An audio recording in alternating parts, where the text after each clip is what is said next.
You never served in combat, Grandpa. My name is Colton. I am 69 years old, I live in Spokane, Washington, and I spent 51 years keeping my mouth shut about things that mattered. That day at the Veterans Day ceremony, my grandson Trevor stood beside me in front of the whole town and said those words loud enough for everyone to hear. He was 23. He wore a jacket I bought him for Christmas 2 years back. He looked me dead in the eye when he said it. I did not yell. I did not correct him. I just stood there with my hands in my pockets and let the words hang in the air like smoke. People turned. A few veterans I knew from the VFW looked at me with confusion. One of them, a guy named Walt who lost his leg in Iraq, frowned and tilted his head. I saw the question forming on his face, but I shook my head once. He did not ask.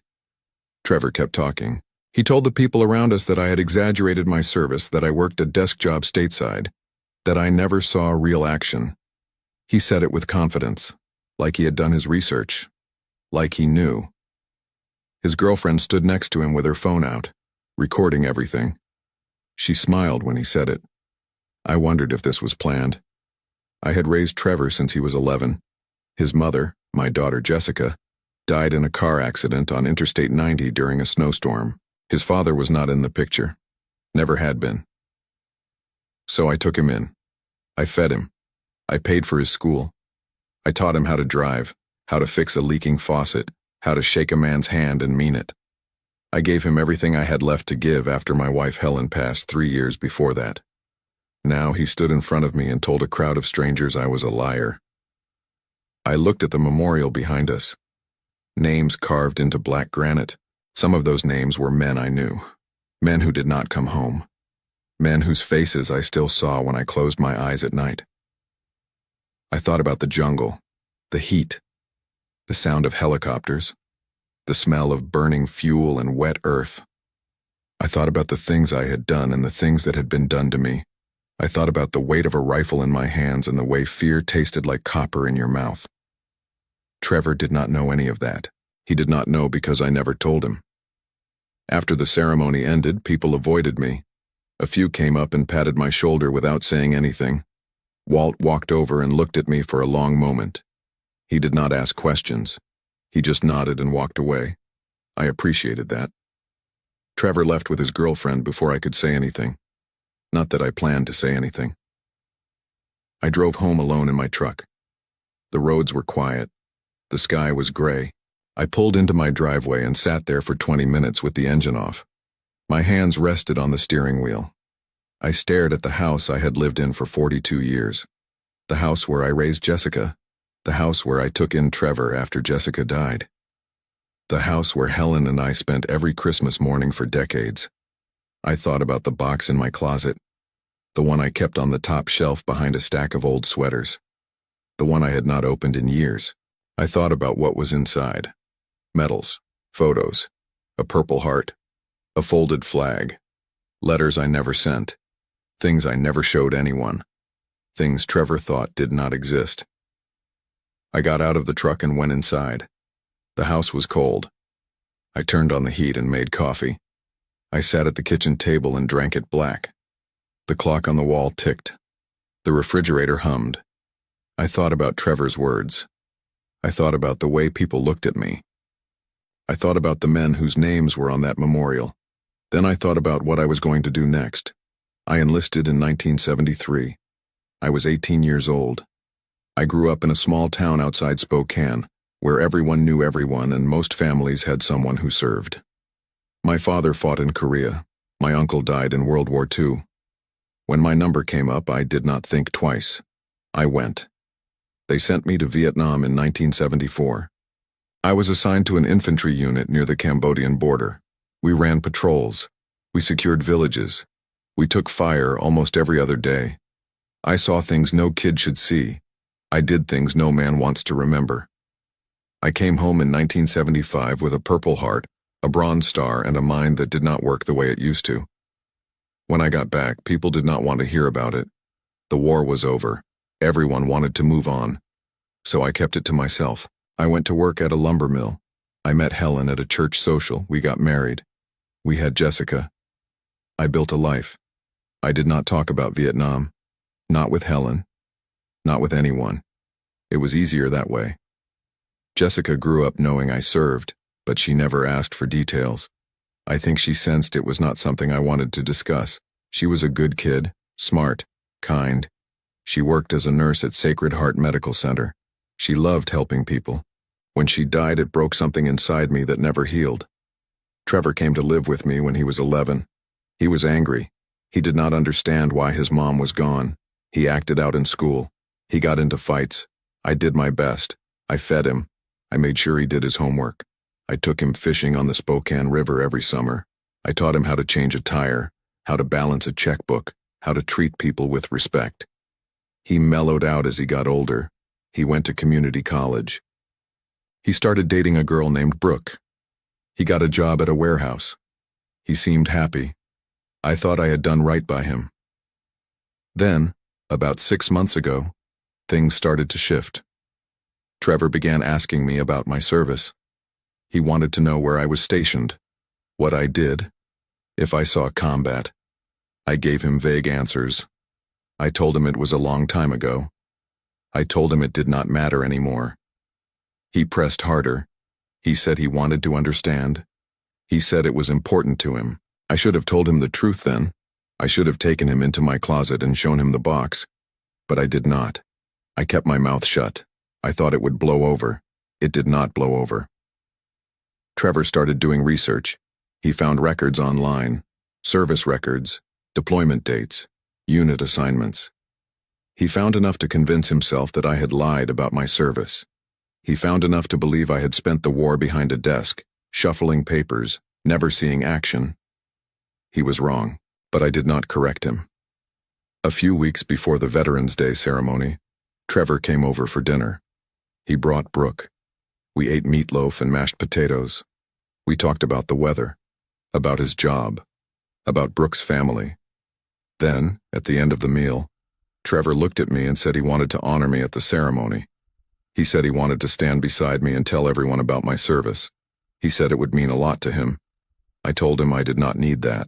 I told him I preferred to keep things quiet. He insisted. He said it was important. He said it would be good for both of us. I should have said no. I should have told him to leave it alone. But I did not want to hurt his feelings. So I agreed. That was my mistake. The ceremony was on a cold morning in November. The sky was overcast. A light rain fell. People gathered around the memorial. Veterans in jackets with patches and pins, families holding small flags, local politicians giving speeches. I stood near the back with Trevor beside me. He looked nervous. I thought he was just anxious about speaking in public. Then he opened his mouth. He started by thanking everyone for coming. He talked about the importance of honoring veterans.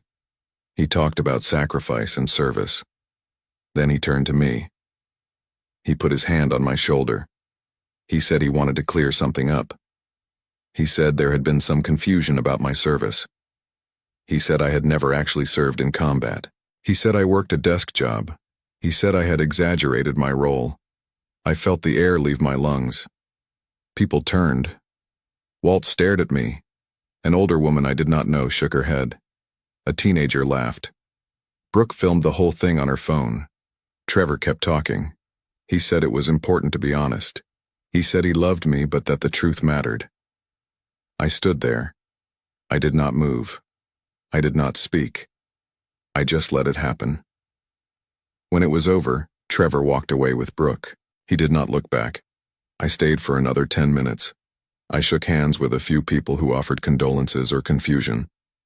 Then I got in my truck and drove home. I sat in my driveway for a long time. I thought about Helen. I thought about Jessica. I thought about the box in my closet. I thought about the men whose names were on that memorial. Men who could not defend themselves. Men who gave everything. I thought about what I was going to do. Trevor did not call. He did not text. 3 days passed. I went through my routine. I made coffee. I read the paper. I watched the news. I fixed a leaking pipe under the kitchen sink. I did not hear from him. On the 4th day, I got a call from Walt. He asked if I wanted to meet him for lunch at a diner downtown. I said yes. We sat in a booth by the window. He ordered a burger. I ordered soup. We did not talk about the ceremony at first. We talked about the weather, about his grandkids, about a truck he was fixing in his garage. Then he looked at me and said, "You going to tell me what that was about?" I stirred my soup. I did not answer right away. He leaned back in the booth. "I know you, Colton. I know you served. I have seen the scars. I have heard the way you talk when you have had a few drinks. That kid does not know what he is talking about." I nodded. "I know." "So why did you let him say it?" I set my spoon down. "Because I did not want to embarrass him in front of everyone." Walt shook his head. "You embarrassed yourself instead." I did not argue. He was right. He asked if I was going to do anything about it. I told him I did not know yet. He finished his burger. He paid the check. Before he left, he put his hand on my shoulder and said, "Whatever you decide, make sure it is for you, not for him." I drove home. I sat in my chair by the window. I looked at the trees in the yard. The leaves were gone. Winter was coming. I thought about what Walt said. I thought about Trevor. I thought about the box in my closet. That night I went upstairs. I opened the closet door. I pulled out the box. It was heavier than I remembered. I set it on the bed and opened it. Inside were my medals: Bronze Star, Purple Heart, Combat Infantryman Badge, Army Commendation Medal. There were photos, black and white, color, men in uniform, jungle in the background, helicopters, villages, faces I had not seen in decades. There were letters I wrote home but never sent. Letters from men in my unit. Letters from Helen. There was also a folded flag. The flag they gave me when I retired. The flag that sat on Helen's casket at her funeral. I sat on the edge of the bed. I held the Purple Heart in my hand. I remembered the day I got it. I remembered the pain, the blood, the way the medic wrapped my leg and told me I was lucky. I remembered thinking I did not feel lucky. I put everything back in the box except for one photo. It was a picture of my unit. 12 men standing in front of a tent. I was in the middle, 19 years old, skinny, scared, trying to look tough. The man next to me was named Danny. He died 3 weeks after that photo was taken, stepped on a mine. I carried pieces of him back to camp. I looked at that photo for a long time. Then I put it back in the box and closed the lid. I went downstairs. I sat at the kitchen table. I pulled out a notepad and a pen. I started writing. I wrote about what happened at the ceremony. I wrote about Trevor. I wrote about the box. I wrote about what I was going to do. When I finished, I folded the paper and put it in an envelope. I wrote Trevor's name on the front. I set it on the table. Then I called my lawyer. His name was Vincent. He had handled Helen's estate when she passed. He had drawn up my will years ago. I told him I needed to make a change. He asked what kind of change. I told him I wanted to remove Trevor from my inheritance. I wanted to leave everything to the local veterans organization instead. Vincent was quiet for a moment. Then he asked if I was sure. I said I was. He told me to come to his office the next day. We would draw up the paperwork. I thanked him and hung up. I sat at the table for another hour. I thought about Jessica. I thought about how proud she would have been of Trevor. I thought about how disappointed she would be now. I thought about Helen and the way she used to tell me to let things go, to forgive, to move on. But some things needed consequences first. The next morning I drove to Vincent's office. We sat in a conference room. He pulled up my will on his computer. He made the changes. He printed out new documents. I signed them. He witnessed them. It took 20 minutes. When it was done, Vincent looked at me and asked if I wanted to explain this to Trevor before it became official. I shook my head. I told him Trevor would find out when the time came. Vincent nodded. He said he understood. I drove home. I went upstairs. I pulled the box out of the closet again. I added the envelope I had written the night before. I taped it to the inside of the lid. Then I closed the box and carried it downstairs. I set it on the kitchen table. I made coffee. I sat down and stared at the box. I thought about the men whose names were on that memorial. I thought about the things I had done, the things I had seen, the things I carried. Trevor called that evening. I did not answer. He left a voicemail. He said he wanted to talk. He said he was sorry if he upset me. He said he thought it was important to be honest. I deleted the voicemail. I sat in my chair until it got dark. Then I turned on the lamp and picked up a book. I read until I got tired. Then I went to bed. I thought about the box on my kitchen table. I thought about what would happen when Trevor saw it. I thought about the look on his face when he realized what he had done. Tomorrow, I would give it to him. And then we would see if he was man enough to learn from his mistake. The next morning I called Trevor. He answered on the second ring. "Grandpa?" "Come to the house," I said. "We need to talk." There was a pause. "Okay. When?" "Now." He arrived 30 minutes later. I was sitting at the kitchen table when he walked in. The box sat in front of me. He looked at it, then at me. "What is that?" he asked. "Sit down." He pulled out a chair and sat. His eyes kept going back to the box. "I want you to open it," I said. He reached for it, then stopped. "What is inside?" "Open it and find out." He lifted the lid. His eyes widened. He pulled out the purple heart first. He turned it over in his hands. He looked at me. "Where did this come from?" "I earned it. 1974, near the Cambodian border. Took shrapnel in my leg during an ambush. Medic patched me up. I kept fighting." He set the medal down carefully. He pulled out a photo, the one of my unit. He stared at it. "That is me," I said, pointing. 19 years old. The man next to me was Danny. He died 3 weeks after that photo. Stepped on a mine. I carried what was left of him back to camp. Trevor's face went pale. He set the photo down. He pulled out another, then another. He went through all of them. Men in uniform, jungle backgrounds, helicopters, villages. Then he found the letters. He pulled one out and read it. It was from a man named Leon, a man I served with.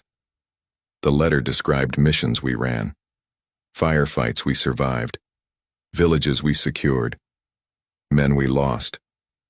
Trevor read the whole thing. Then he looked at me. "Grandpa, keep looking."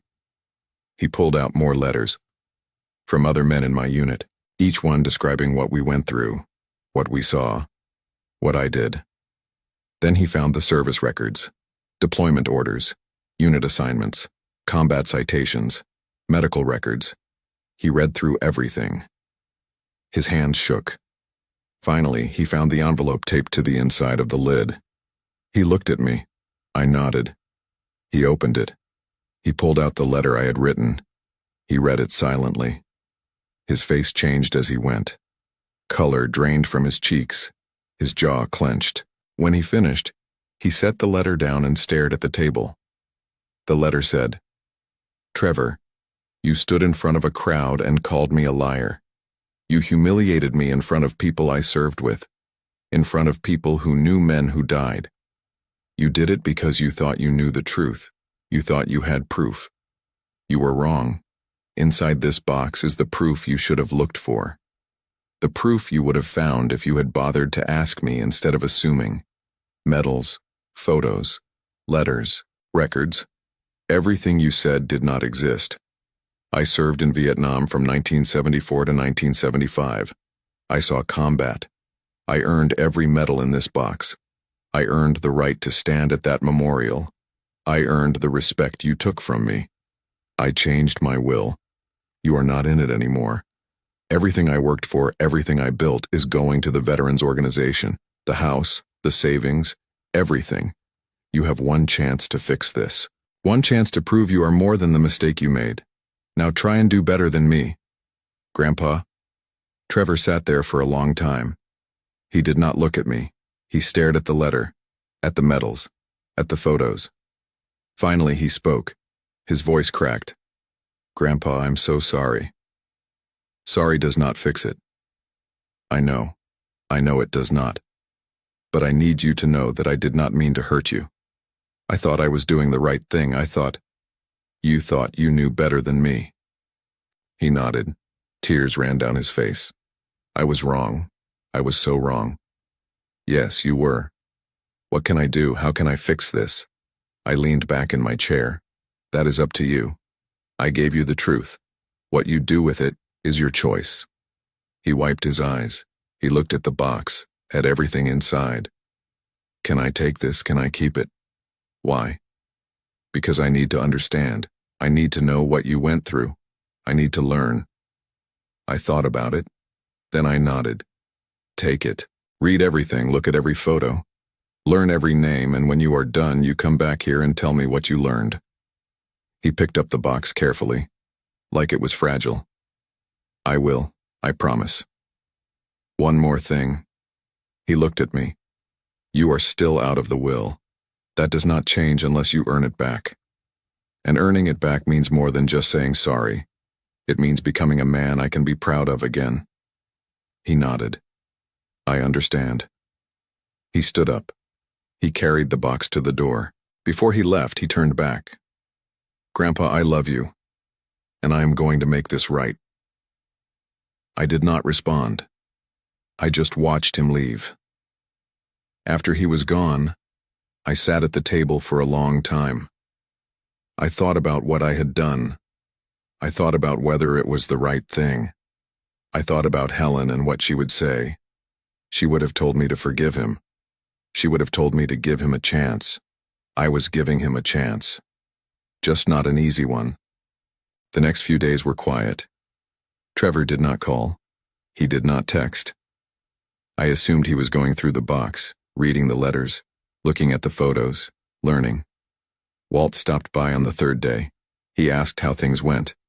I told him what happened. He nodded. You did the right thing, he said. Did I?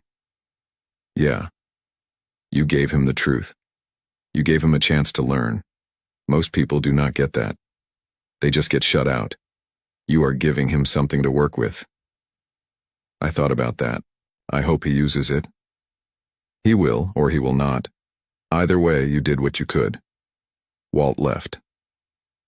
I sat in my chair and thought about Trevor. I wondered what he was thinking. I wondered if he understood. I wondered if he would come back. Trevor came back 2 weeks later. He knocked on the door at 8 a.m. I was having coffee. I let him in. He looked different, tired, older. He carried a notebook. Can we talk? He asked. I gestured to the table. He sat down. I poured him coffee. He thanked me. He opened the notebook. I read everything, every letter, every record. I looked at every photo. I wrote down names. I looked them up. Some of them are still alive. I called 2 of them. I raised an eyebrow. You called them? Yeah. Leon and a man named Marcus. They told me about you, about what you did, about what you all went through. I did not say anything. Leon told me about the time you carried a wounded man 2 miles through the jungle. Marcus told me about the firefight where you held a position for 6 hours until reinforcements arrived. They told me things you never told me, things you never told anyone. He looked at me. His eyes were red. Why did not you tell me? Because I did not think I needed to. But you did. You should have. I should have known. You should have asked. He nodded. You are right. I should have. I should have asked instead of assuming. I should have trusted you instead of trusting some records I found online. He closed the notebook. I called Brooke. I told her I made a mistake. She said she knew. She said she felt bad about filming it. She deleted the video, all copies. She apologized. And I broke up with her. I was surprised. Why? Because she went along with it. She did not question it. She just filmed it and smiled. That is not the kind of person I want to be with. I nodded. That took strength. I quit my job, he continued. Why? Because I need to do something different. I have been coasting, working a job I do not care about, living a life I do not care about. I need to do something that matters. What are you going to do? He looked me in the eye. I am going to enlist. I felt something shift inside me. You are serious? Yeah. I talked to a recruiter yesterday. I start basic training in 2 months. I leaned back. I did not know what to say. I know what you are thinking, Trevor said. You are thinking I am doing this to make up for what I did. And maybe that is part of it. But it is more than that. I want to understand. I want to know what you went through. I want to earn the right to stand next to you at that memorial. I want to be someone you can be proud of. I looked at him, really looked at him. I saw something I had not seen before. Determination, resolve. Basic training is not easy, I said. I know. And serving is not like the movies. It is hard. It changes you. I know, Leon told me. Marcus told me, but I need to do it. For me, and for you. I thought about it. I thought about what it meant. I thought about the risks, the dangers, but I also thought about what it could do for him, what it could teach him. Okay, I said. He looked surprised. Okay. Yeah. If you are serious about this, then I support you. But you need to understand something. This does not fix what happened. This does not undo the damage. You still have to earn your way back. I know. And I will. We sat in silence for a minute. Then Trevor spoke again. I went to the VFW last week. I asked to speak to the members. I told them what I did. I apologized. I showed them the box. I showed them the medals, the photos, the letters. I told them I was wrong. I stared at him. You did that? Yeah, Walt was there. He spoke up for you. He told everyone you were a good man, that you served with honor. A few other guys did too. They accepted my apology, but they made it clear that I owe you more than just words. What did you say? I told them I know. I told them I am enlisting. I told them I am going to make things right. I felt something in my chest. Pride, maybe, or hope. There is one more thing, Trevor said. He reached into his pocket and pulled out a folded piece of paper. He handed it to me. I unfolded it. It was a check, made out to the Veterans Organization, for $5,000. I looked at him. Where did you get this? I sold my car. I sold some other stuff. I wanted to contribute something. I know it is not much compared to what you are giving them, but it is a start. I stared at the check. $5,000. That was everything Trevor had. You did not have to do this, I said. Yeah, I did. I folded the check and set it on the table. I looked at Trevor. He looked back at me. For the first time since the ceremony, I saw my grandson, the kid I raised, the kid I believed in. Thank you, I said. He nodded. I am going to make you proud, Grandpa. I promise. You already started. Over the next 2 months, Trevor prepared for basic training. He worked out every day. He studied. He read books about military history. He watched documentaries. He went to the VFW and listened to veterans tell their stories. He asked questions. He learned. He came by the house once a week. We had dinner. We talked. Not about the ceremony, not about the box, just about life. About what he was learning, about what he was feeling. One night he asked me about Vietnam, about what it was really like. I told him some things. Not everything. But enough. He listened. He did not interrupt. He just listened. When I was done, he thanked me. He said it helped him understand. The day before he left for basic training, he came by one last time. We sat on the porch.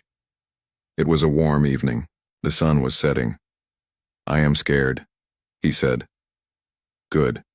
You should be. Were you scared? Every day. He nodded. How did you deal with it? I focused on the men next to me. I focused on the mission. I did not think about what could happen. I just did what needed to be done. Did it get easier? No, but you get used to it. We sat in silence for a while. Then Trevor spoke again. I am going to come back different, am I not? Yeah, you will. Will you still be proud of me? I looked at him. I am already proud of you. His eyes got wet. He looked away. Thank you, Grandpa. You take care of yourself out there. You listen to your instructors. You work hard, and you come home in one piece. I will. He stood up. We shook hands. Then he hugged me. I hugged him back. I love you, Grandpa, he said. I love you too, kid. He left. I watched his truck drive away. I sat on the porch until it got dark. I thought about what was ahead for him. I thought about what he would face. I thought about whether I had done the right thing. I thought about the box, the medals, the photos, the truth. I thought about second chances. Trevor wrote to me every week from basic training. Short letters, nothing fancy, just updates. He told me about the physical training, the drills, the discipline. He told me it was hard, harder than he expected, but he was pushing through. I wrote back. I told him to keep going. I told him I was proud of him. I told him about things happening at home. Small things. The weather, the truck, the VFW. Walt asked about him every time I saw him. I showed him the letters. Walt nodded. He said Trevor was doing the right thing. 3 months into basic training, I got a call from Trevor. He sounded different, stronger, more confident. I am doing well, Grandpa, he said. I am near the top of my class. My instructors say I have potential. Good. Keep it up. I wanted to tell you something. I have been thinking a lot about what you said, about earning my way back, about becoming someone you can be proud of. Yeah? I think I am starting to understand what that means. It is not just about the service. It is about the choices you make, the way you treat people, the way you show up every day. I smiled. You are learning. I had a good teacher. We talked for a few more minutes. Then he had to go. Before he hung up, he said, I'm going to make this right, Grandpa. I promise. I know you will. After basic training, Trevor was stationed at Fort Carson in Colorado. He called when he got there. He said he was assigned to an infantry unit. He said he was learning a lot. He said he was making friends. Good men. Men who reminded him of the men in my photos. He came home for Christmas. He wore his uniform. He looked different, taller, stronger, more sure of himself. We had dinner. Just the two of us. Turkey, mashed potatoes, green beans. We talked about his training, about his unit, about his plans. After dinner, we sat in the living room. The tree was lit up in the corner. Helen always loved Christmas. I put the tree up every year for her. Trevor looked at the tree for a while, then he looked at me. I talked to my commanding officer, he said. I told him about what happened, about the ceremony, about you. He said he wanted to meet you. Why? Because he said any man who raised a soldier like me must be someone worth knowing. I did not know what to say. I also talked to Vincent, your lawyer. I asked him if there was a way to change the will back. He said you would have to do that, but he said you could if you wanted to. I looked at Trevor. Why are you telling me this? Because I do not want you to change it back, because I asked. I want you to change it back, because I earned it. And if I have not earned it yet, then I will keep working until I do. I leaned back in my chair. I thought about the past year, about what Trevor had done, about the changes he had made, about the man he was becoming. You are getting there, I said. He nodded. I will keep going. We spent the rest of the evening talking, about life, about Helen, about Jessica, about the past and the future. It felt good. It felt like old times. The next morning, Trevor went to the VFW with me. He wore his uniform. When we walked in, Walt saw us and stood up. He walked over and shook Trevor's hand. Good to see you in uniform, kid, Walt said. Thank you, sir. Walt looked at me. You did good with this one, Colton. I nodded. He did the work himself. We sat down. Trevor talked with the veterans. He listened to their stories. He asked questions. He showed respect. I watched him. I saw the way the men responded to him. They saw something in him. Something real. After we left, Trevor and I drove around town. We stopped at the memorial, the one where the ceremony happened. We stood in front of it. Trevor looked at the names carved into the stone. I am sorry, Grandpa, he said, for what I did here, for what I said. I know. Do you forgive me? I thought about it. I thought about the past year, about everything Trevor had done, about the man he was becoming. Yeah, I said, I forgive you. He looked at me. Tears ran down his face. Thank you. We stood there for a while. Then we got in the truck and drove home. That evening I called Vincent. I told him I wanted to change the will. I wanted to put Trevor back in. Vincent said he would draw up the paperwork. He asked if I was sure. I said I was. The next day, Trevor and I went to Vincent's office. We signed the new documents. Trevor was back in the will. Everything was split between him and the Veterans Organization. 50-50. When it was done, Vincent shook both our hands. You two are good men, he said. We left. Trevor and I went to lunch at the same diner where Walt and I had talked after the ceremony. We sat in the same booth. I do not know what to say, Trevor said. You do not have to say anything. You earned it. I am not done earning it. I am going to keep working. I am going to keep making you proud. I know you will. We finished lunch. We drove back to the house. Trevor stayed for a few more days. Then he had to go back to Colorado. Before he left, he hugged me. I will see you soon, Grandpa, he said. You take care of yourself. I will. He drove away. I stood on the porch and watched him go. I felt something I had not felt in a long time. Hope. 3 years passed. Trevor served with honor. He deployed to Afghanistan. He came back with his own medals, his own stories, his own scars. Not physical scars. Mental ones. The kind you carry with you. When he came home, he was different, quieter, more thoughtful, but he was stronger too. More sure of who he was. He moved back to Spokane. He got a job working with veterans, helping them transition back to civilian life, helping them find work, helping them deal with the things they carried. He came by the house every week. We had dinner. We talked. Sometimes about the war, sometimes about nothing. It did not matter. What mattered was that we were together. One day Trevor came by with a box. He set it on the table. What is that? I asked. Open it. I opened it. Inside were photos. Trevor in uniform. Trevor with his unit. Trevor standing next to a helicopter. Trevor shaking hands with his commanding officer. There were also medals. Army Commendation Medal. Afghanistan Campaign Medal. Others. And there was a letter, written by Trevor's commanding officer. It detailed Trevor's service, his actions, his character. It said he was one of the best soldiers the officer had ever served with. I read the letter twice. Then I looked at Trevor. You did it, I said. I learned from the best. I felt my eyes get wet. I set the letter down. I am proud of you, kid. That means everything to me, Grandpa. We sat in silence for a while. Then Trevor spoke again. I want to do something. Something for the town. For the veterans. I have been saving money.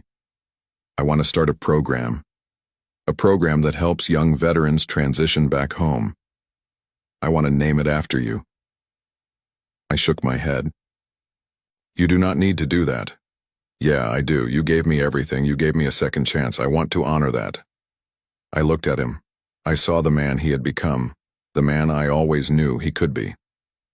Okay, I said. He smiled. Thank you. A few months later, Trevor launched the program. He called it the Colton Initiative. It helped young veterans find jobs, find housing, find purpose. It was small at first, just a few guys. But it grew. Walt helped. So did other veterans from the VFW. They donated time. They donated money. They donated experience. Within a year, the program had helped over 50 veterans. Within 2 years, over 100. Trevor worked hard. He showed up every day. He cared about the men he helped. He listened to them. He understood them. He had been where they were. People in town started to notice. They started to talk about Trevor, about what he was doing, about the man he had become. One day, the mayor called. She said she wanted to honor Trevor at a ceremony. Trevor said no. He said he did not need recognition. He said he was just doing what was right. But the mayor insisted. She said the town needed to see what he was doing. She said it would inspire others. Trevor agreed, but he had one condition. He wanted me there with him. The ceremony was on a warm day in May. The same memorial where everything started. The same place where Trevor had humiliated me 5 years earlier. Now we stood together, side by side. The mayor spoke. She talked about Trevor's service, about the program he started, about the lives he had changed. She talked about me, about my service, about the man I was, about the lessons I had taught Trevor. When she was done, she asked Trevor to say a few words. Trevor walked to the podium. He looked out at the crowd. Then he looked at me. 5 years ago, I stood here and said something I will regret for the rest of my life. I called my grandfather a liar. I said he never served in combat. I humiliated him in front of all of you, in front of the men whose names are on this memorial, in front of the men who gave everything. He paused. His voice cracked. I was wrong. I was arrogant. I thought I knew better. I thought I had done my research, but I had not. I had not asked the right questions. I had not looked in the right places. I had not trusted the man who raised me, the man who gave me everything. He looked at me. My grandfather did not defend himself that day. He could have. He could have pulled out the medals, the photos, the records. He could have embarrassed me the way I embarrassed him. But he did not. He let me make my mistake, and then he gave me a chance to learn from it. Trevor walked over to me. He put his hand on my shoulder. Grandpa, I want to say this in front of everyone. I am sorry. I am sorry for what I said. I am sorry for what I did. And I am grateful. Grateful that you gave me a second chance. Grateful that you taught me what it means to be a man, what it means to serve, what it means to sacrifice. He looked back at the crowd. My grandfather served in Vietnam from 1974 to 1975. He earned a Purple Heart, a Bronze Star. He saw combat. He lost friends. He carried scars that most of us will never understand. He came home and built a life. He raised a family. He raised me. And he never asked for recognition. He never asked for thanks. He just did his duty. Trevor's voice got stronger. I joined the military because of him. I started the Colton Initiative because of him. Everything I am, everything I have done, is because he showed me what it means to live with honor, to live with integrity, to live with purpose. He turned to me. Thank you, Grandpa, for everything. The crowd applauded. I stood there. I did not know what to say. I just looked at Trevor, at the man he had become. After the ceremony, people came up to me. They shook my hand. They thanked me for my service. They thanked me for raising Trevor. They said I was a good man. Walt walked over. He put his arm around my shoulder. You did it, Colton. You did good. I nodded. He did the work. Yeah. But you showed him how. Trevor came over. We stood together. We looked at the memorial, at the names carved into the stone. I will never forget them, Trevor said. The men who did not come home, the men you served with. I will make sure their sacrifice is not forgotten. I know you will. We stood there for a while. Then we got in my truck and drove home. We had dinner, we talked, we laughed. It felt good. It felt right. Trevor continued to run the Colton Initiative. It grew into something bigger than either of us expected. It helped hundreds of veterans over the years. Trevor became a leader in the community, a man people looked up to, a man people respected. He got married, had kids, brought them by the house every week. He taught them about service, about sacrifice, about doing the right thing even when it was hard. He told them about their great-grandfather, about my service, about the lessons I taught him. He made sure they knew. He made sure they understood. Brooke reached out to Trevor a year after the ceremony. She apologized again. She asked if they could talk. Trevor politely declined. He had moved on. He had found someone who understood him, someone who respected what he was doing, someone who made him better. Greg called me after the ceremony. He said he was proud of both of us. He said Jessica would have been proud too. I agreed. She would have been. The Veterans Organization used my contribution well. They built a new facility. They started programs for homeless veterans. They provided counseling services. They helped hundreds of men and women get back on their feet. Walt told me they were doing good work, important work. I was glad my money went there. On Trevor's 30th birthday, we sat on my porch. The sun was setting. The air was warm. His kids were playing in the yard.